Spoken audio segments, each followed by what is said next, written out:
Bueno, Gustavo, en principio agradecerte por este tiempo, por concedernos la entrevista a Consecuencias. Me gustaría preguntarte en primer lugar en relación a esta experiencia que se vincula de varios años en tu trayectoria entre el psicoanálisis y la literatura, la escritura, un poco en relación a la última novela que bueno, salió en Buenos Aires recientemente, el caso Anne. Bueno, contame un poquito de Bueno, en esto. primer lugar, Ana, soy yo quien les agradezco muchísimo la oportunidad de esta entrevista. Así que y es muy grato para mí poder recibirte aquí, además en Madrid. El caso Anne, que como te contaba hace un rato, salió publicada primero en lengua inglesa. Yo la escribí en castellano y fue traducida por un magnífico traductor al inglés.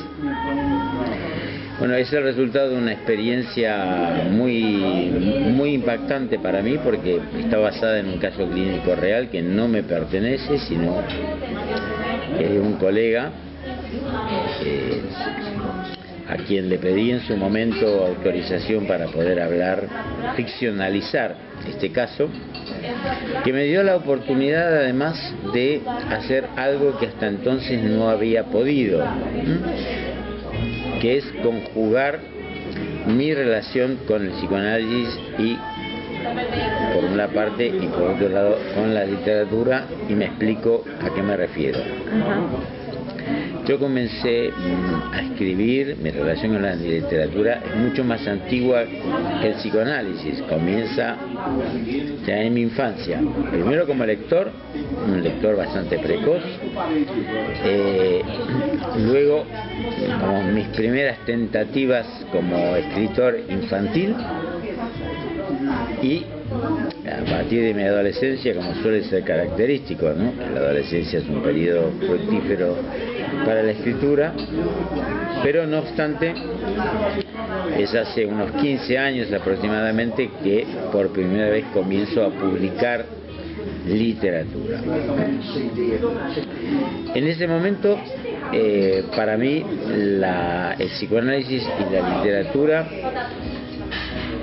se mantienen en lugares muy separados. Es decir, por todos los medios intento que mi condición de analista no contamine la literatura, es decir, no valerme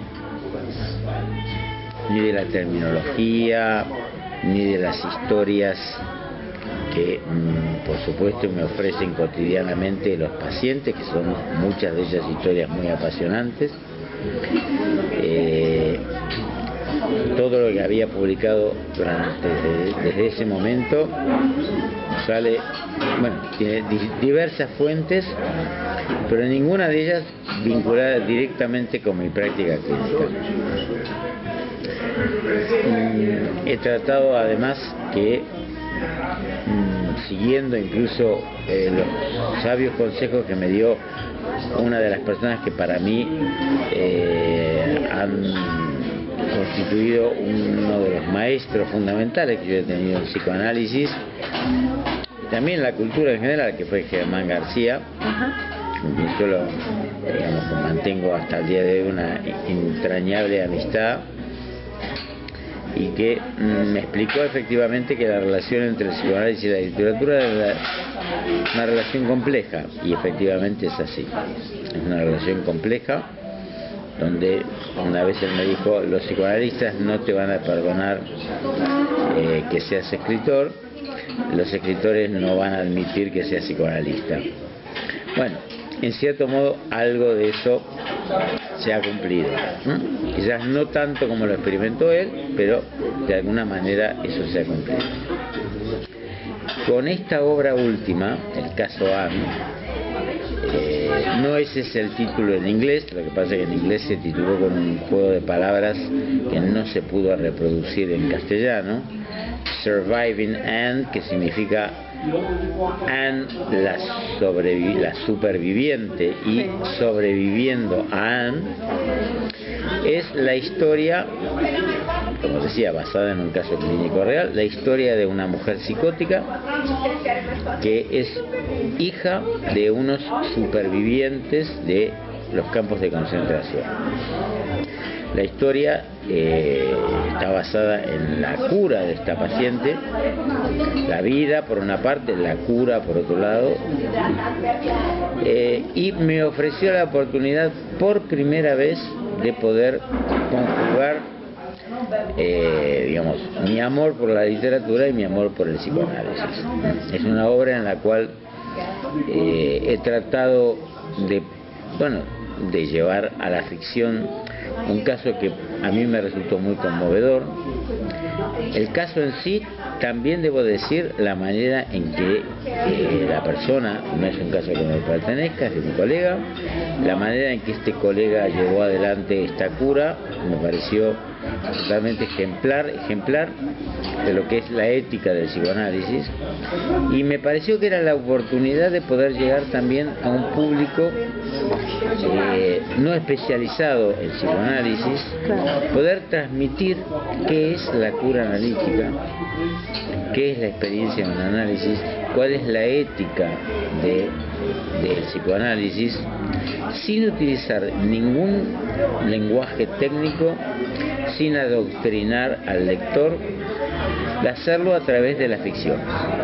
Es gracias, me he valido de un recurso que es los monólogos interiores del psicoanalista que me inventé, que refleja en parte el colega que dirigió la cura, también me refleja por supuesto a mí mismo. Yo soy el doctor Palmer, soy yo también en buena medida el doctor Palmer.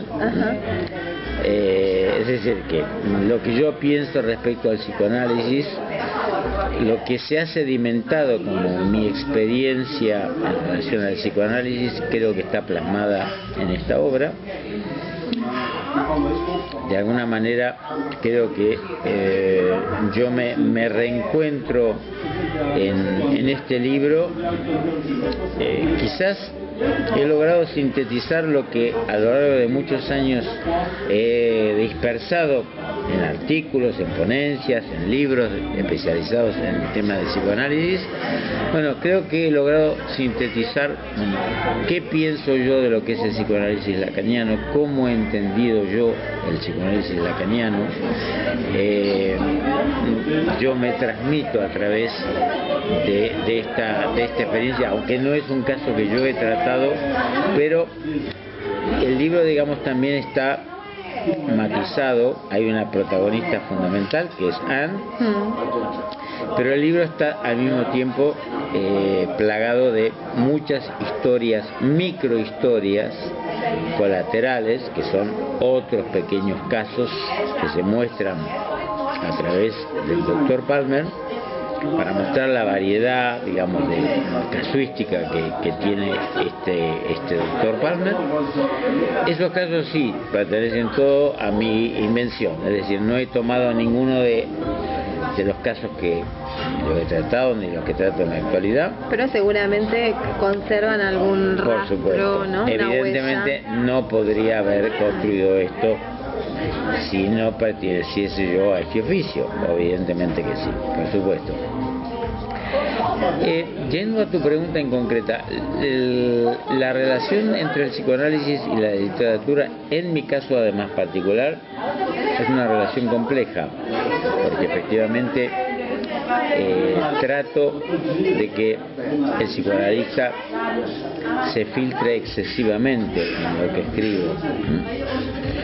Lógicamente, lo que los analizantes me han enseñado sobre la vida que creo que uno de los grandes privilegios que tenemos los psicoanalistas es el hecho de ejercer un oficio donde las personas que vienen a nosotros, no solamente a nosotros no les enseñamos nada a ellos, sino que al revés, ellos nos enseñan cosas maravillosas a nosotros. Es decir, la deuda que yo siento con los analizantes que he tratado es inmensa.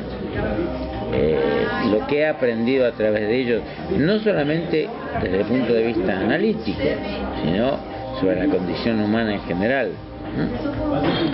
Creo que también esta obra es una manera para mí de expresar mi gratitud hacia toda la cantidad de sujetos que me han dejado en mí su huella.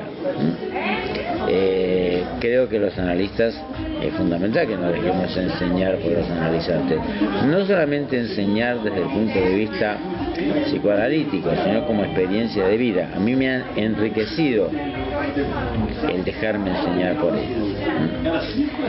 A pesar de que he dedicado esta obra tanto en inglés como en castellano a mi nieto, mi primer por ahora y único nieto, en el fondo es un homenaje también que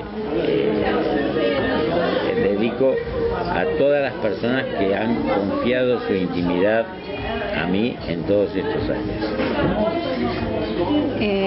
Otra obra que seguramente ha dejado una huella más que importante tiene que ver con el retorno del péndulo, que es... Sí, sin duda. Eso ha sido una de las cosas más emocionantes que he experimentado en mi vida. La oportunidad de tener un intercambio con una figura para mí excepcional. Lo expreso en la pequeña introducción que hago en el retorno del péndulo, que es la oportunidad de poder vivir una experiencia que yo creo que prácticamente ha desaparecido en la actualidad, que es la relación maestro-discípulo. Bueno, todo eso puede ser muy cuestionado. Para mí, la figura del maestro, aunque pueda ser por muchos colegas cuestionada como una creencia en el nombre del Padre, bueno, lo admito, yo creo en el nombre del Padre, efectivamente. También reconozco que hay un más allá, claro, pero la experiencia de vivir esa relación maestro-discípulo, porque efectivamente para mí Bauman constituyó, digamos, yo no soy un experto en su obra, tampoco es que dedico mi vida a transmitir su enseñanza, es una cuestión puntual. Yo he sido siempre un lector muy interesado en su enseñanza, un lector al mismo tiempo crítico, porque en el libro, con muchísimo respeto, también yo deslizo algunas pequeñas discrepancias que tengo con él, que fueron magníficamente recibidas además.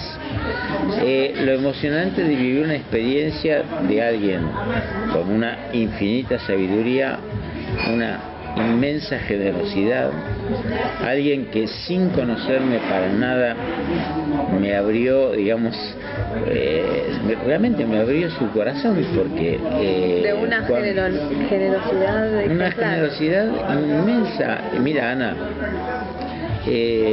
cuando él me escribe en respuesta a un primer correo electrónico donde yo comienzo solicitándole en realidad una entrevista por mail, una entrevista que con el tiempo se fue, y el intercambio de correos y de textos se fue convirtiendo en un proyecto de libro, pero que al principio no iba a ser más que una entrevista.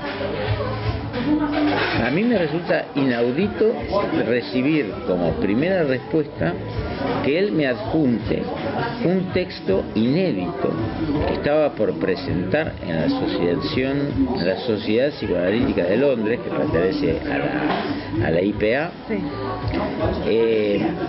Con la confianza de que, bueno, a ver, evidentemente, supongo que el profesor Bauman no imaginaría que yo iba a atreverme a apropiarme de un texto suyo, pero bueno, no cualquier persona le envía a uno un manuscrito inédito a un desconocido, con una respuesta tan hermosa como que yo me presenté, aparezco en ese momento de su vida como alguien que le permite saldar la deuda que él siente con Freud, porque efectivamente yo por eso le dirijo, me interesa su obra, porque percibo que hay, no solamente porque él lo cita a Freud con mucha frecuencia, sino porque percibo que hay en la lógica de su pensamiento hay una dimensión psicoanalítica quizás no suficientemente explicitada, pero que se percibe, y creo que no me equivoco en ello, ¿no? Por otra parte, ese fue como digamos el puntapié inicial para la conversación que... Efectivamente, la conversación fue en que yo percibo que hay una beta freudiana en su pensamiento, que él efectivamente admite y que al mismo tiempo dice: no he explicitado lo suficientemente, no he saldado mi deuda, no he pagado la deuda debidamente con Freud, y usted es la oportunidad para poder hacer eso. Hay algo que a mí me gusta contar, bueno, digamos, fuera de lo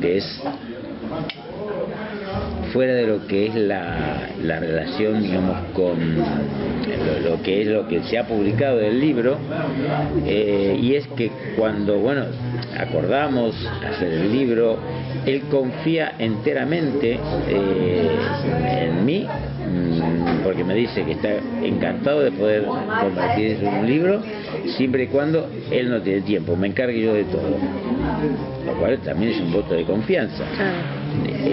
Cuando la editorial le envía el contrato y las condiciones del contrato para saber si está de acuerdo, la respuesta que recibe la editorial y que me reenvía a mí, lo reenvía como porque ellos mismos estaban conmovidos del impacto que le produce este hombre. Dice: Gustavo, dice, realmente quiero que veas lo que nos ha respondido el profesor Bauman a nuestra solicitud de aceptación. El mensaje es el siguiente: si Gustavo está de acuerdo, yo también. Eso es todo lo que responde. Bueno, la verdad es que ha sido una experiencia increíble. Me permitió entender, digamos, que esa idea que tenemos de que los genios necesariamente son personas presuntuosas, raras, no, hay de todo. Que también hay genios que pueden conjugar su talento con la sensibilidad. Una de las cosas que he admirado, yo no considero que Bauman sea el más grande sociólogo que ha existido, ni el más grande pensador. Creo que es una persona cuya obra es una referencia muy importante para entender nuestra época. Hay otras, y quizás hay otras posiblemente más importantes, pero sí debo decir que el compromiso que Bauman tuvo con el objeto de su estudio, es decir, la sensibilidad, la empatía que ha tenido verdaderamente con todo aquello de lo que se ocupó, ¿no? Los inmigrantes, los desechos humanos, los desplazados, bueno, la coherencia ideológica que ha mantenido, que no ha perdido en ningún momento, no haber perdido, digamos, pese a la celebridad que obtuvo, no haber perdido en ningún momento la sencillez, la capacidad de ser sensible a los pensamientos de otros.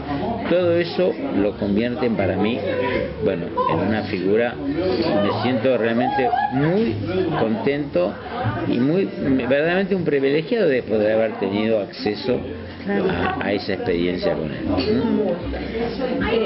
Hablando un poco de esto, de la lectura de la época, de los sujetos actuales, en el último congreso de la AMP en Barcelona, que fue hace muy poco. Hiciste una exposición muy interesante que se tituló La vida episódica. Exactamente, en la cual haces referencia a la nueva normalidad como un sintagma del neoliberalismo. ¿Podés explicar un poco esto? Por supuesto. Bueno, efectivamente, bueno, yo creo que una de las...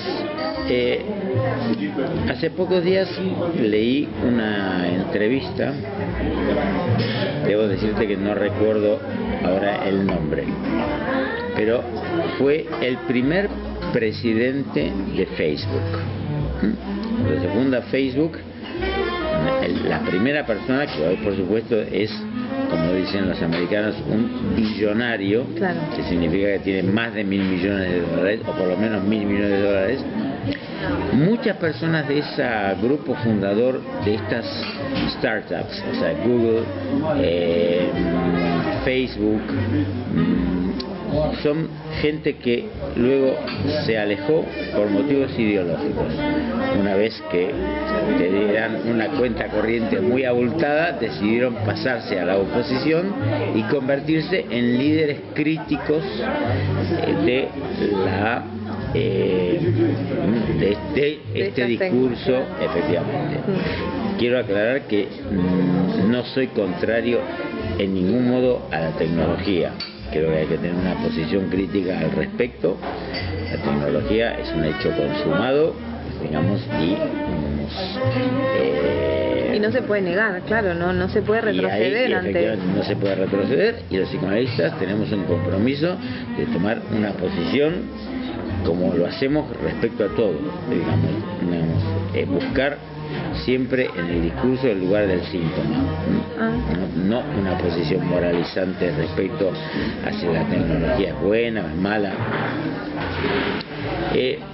Entonces, decía que el presidente de Facebook comentaba lo siguiente, decía: cuando creamos esto, y él se incluye, buscábamos tocar los resortes subjetivos.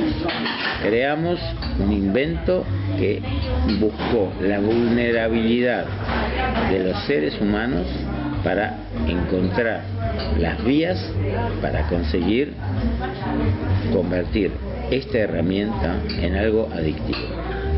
Se hizo con toda la conciencia y con toda la intención. Lo asumo. Bueno, ahora él se supone que está en la parte contraria. Hay muchos de estos personajes. Bueno, ese es efectivamente, vamos, lo que intento desde hace unos años investigar. Tengo varios artículos, tengo ahora el proyecto de convertir todos ellos en un libro. Tecnología y subjetividad. ¿Cuáles son los efectos positivos, los efectos negativos, los efectos sintomáticos que todo esto produce? Un poco las consecuencias de esto. Efectivamente. Y uno de los grandes, entre comillas, aciertos del discurso neoliberal es haber logrado, digamos, transformar lo aberrante en normal. Hoy he tenido un ejemplo, digamos, extraído de la experiencia de una compañera que me cuenta, ¿no? De una paciente que después de estar tal cual lo que he expresado en el texto de la vida episódica, ¿no? La gente que está siendo permanentemente trasladada de lugar en lugar. Acaba de terminar una mujer en Madrid que después de 2 años de residir en Londres termina su contrato en Londres y le ofrecen o Bangladesh o Nueva Zelanda, y cuando termine con él tiene que elegir, pasará, es decir, la imposibilidad de poder formar un proyecto. Esto es lo que denominás como la subjetividad flexible. Exactamente, es decir, o lo tomas o lo dejas.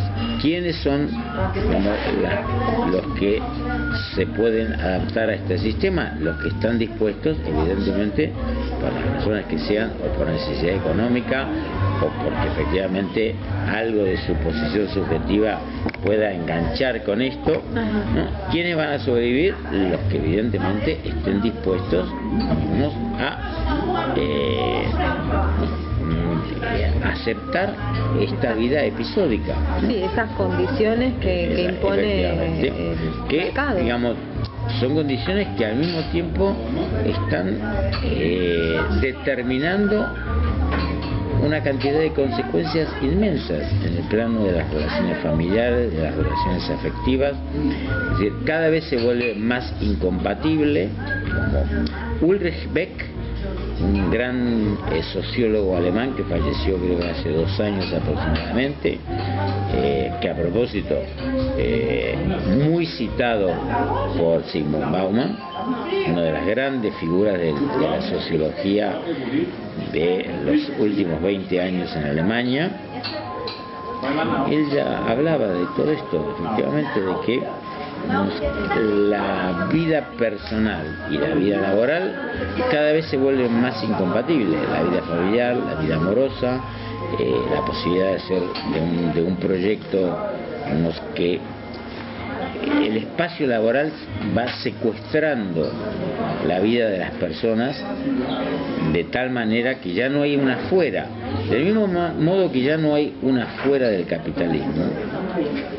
Ya es cada vez más difícil un fuera del capitalismo, que cada vez es más difícil un fuera del mundo online. Antes creíamos que apagando el ordenador ya estábamos desconectados.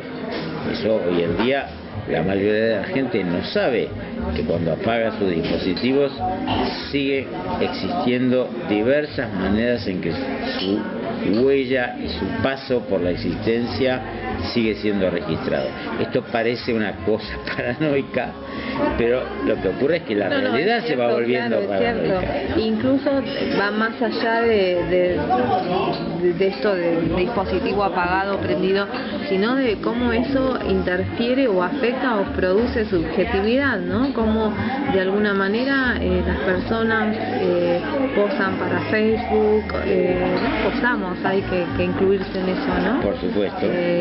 También, cómo está guionado de repente la existencia humana por las redes sociales, estos dispositivos del nuevo orden. Sí, es decir, la vida está verdaderamente formateada cada vez más por el tema de las redes sociales, y incluso aquellos que nos resistimos a formar parte de esto, incluso en mi caso, por ejemplo, no estoy en Facebook por ahora.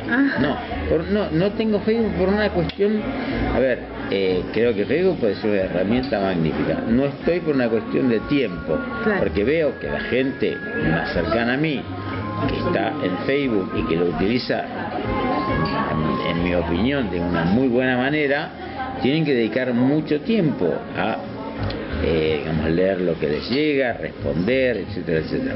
Todo eso consume una cantidad de tiempo de la cual yo no dispongo. Pero hay algo del objeto que se pone en juego, ¿no? Porque esto de Facebook, el objeto mirada, ¿no? Esto de mirar, ser mirado,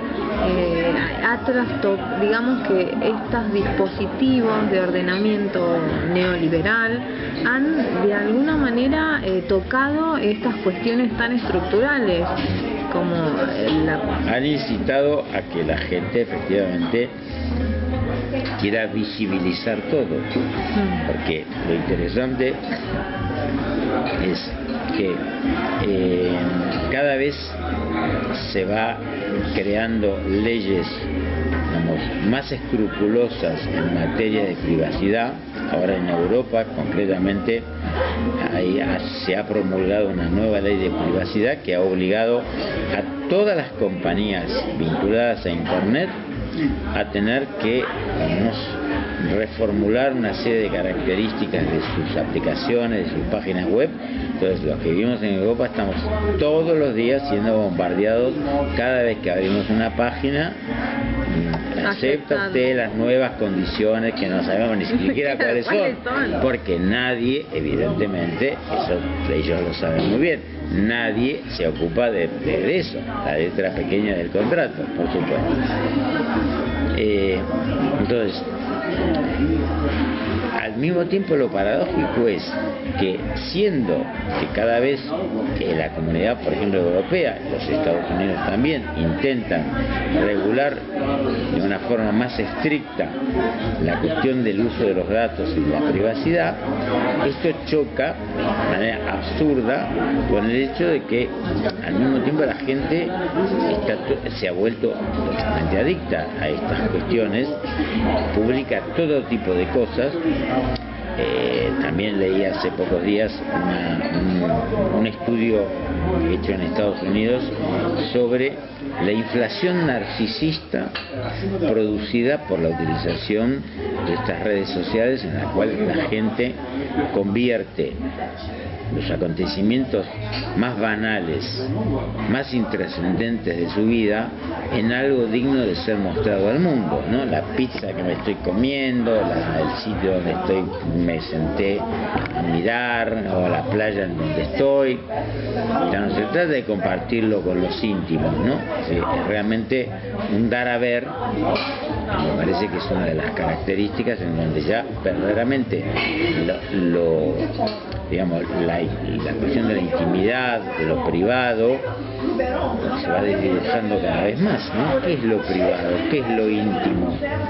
El psicoanálisis en ese sentido también es una práctica que está vinculada a algo que progresivamente tiende a desaparecer. Quizás nosotros somos custodios, entre comillas, tampoco hay que hacer de eso una misión en la vida, pero somos custodios en parte de los últimos vestigios de la intimidad.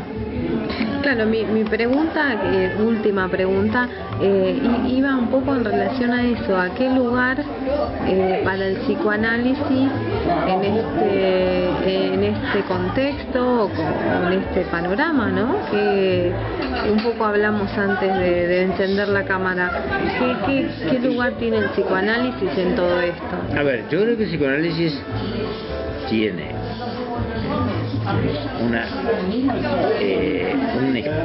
potencialmente un inmenso espacio, porque evidentemente no digo que seamos el único discurso, pero sí somos un discurso acompañado de una praxis, que eso tiene una gran importancia. No es lo mismo hablar filosóficamente de lo que ocurre que al mismo tiempo sostener una praxis que puede tener, aunque sea de una forma pequeña, mínima, microscópica, una cierta incidencia en el mundo contemporáneo. Creo que el psicoanálisis tiene una gran oportunidad, que posiblemente es el discurso que está prometido a salvaguardar una posición que, sin levantar una objeción moral a la transformación actual del mundo, pueda mantener abierta una pregunta, pero una pregunta que está acompañada además de una praxis, que eso creo que es muy importante. Yo creo que en ese sentido el psicoanálisis debería tener mucho futuro. Ahora bien, nos encontramos con una serie de obstáculos. Primero, que evidentemente el psicoanálisis, como a lo largo de toda su historia, ha encontrado resistencias que a lo largo de su historia se han expresado de formas muy distintas. Hoy en día, bueno, hay una modalidad, es decir, ¿cuál es la modalidad del no pensar? Del imperativo al no pensar, que finalmente ha sido la resistencia que siempre ha habido al psicoanálisis, ¿no? No pensar, no querer saber. Bueno, ¿cuál es el imperativo al no querer saber? Hoy en día el imperativo al no querer saber está sostenido desde un discurso que es cada vez más poderoso, porque es un discurso que se acompaña de toda, no es solamente una ideología que se acompaña de un estilo de vida, de un sistema político, de un sistema de producción, de un sistema de consumo, de un aparato tecnológico súper poderoso, todo eso se conjuga en una dirección que es la dirección de no querer saber. Ahí nos encontramos con, es decir, nunca nuestro adversario, por así decirlo, tuvo semejante poder. Lo que pasa es que en la historia del psicoanálisis también está esta cuestión de David y Goliat. Somos numéricamente pocos contra semejante enemigo, las fuerzas parecen escasas y débiles. Sin embargo, bueno, yo creo que la labor que hacemos alguna huella va dejando. ¿Estamos condenados a extinguirnos? Seguro. Somos un anacronismo. Ana, piensa que somos posiblemente el único oficio que todavía no requiere de un dispositivo técnico. Una cosa es esto que estamos haciendo para transmitir nuestro mensaje, etcétera. Pero lo que es nuestra práctica clínica, lo único que necesitamos es un lugar donde poder, hasta de pie podemos atender a un paciente, en un parque. Dos sillitas, claro. Incluso si es necesario, hasta de pie. Lo único que necesitamos es que alguien hable y haya uno que escuche. Eso es todo lo que necesitamos. Y que no nos interfieran demasiado los estímulos externos. Eso ya no existe más. Ya prácticamente, por eso digo, estamos condenados a la extinción. ¿Cuánto tiempo más el psicoanálisis como práctica va a poder sobrevivir en un mundo donde es inconcebible que pueda algo existir sin la mediación de un objeto técnico? Es una cosa impensable. Mientras duremos, creo que tenemos muchas cosas para poder decir y estoy seguro que todavía encontraremos a alguien que lo escuche. Bueno, Gustavo, muchas gracias nuevamente. Ana, a vos y a la gente de la revista, por supuesto, encantado y muy agradecido por la oportunidad de poder conversar. Gracias.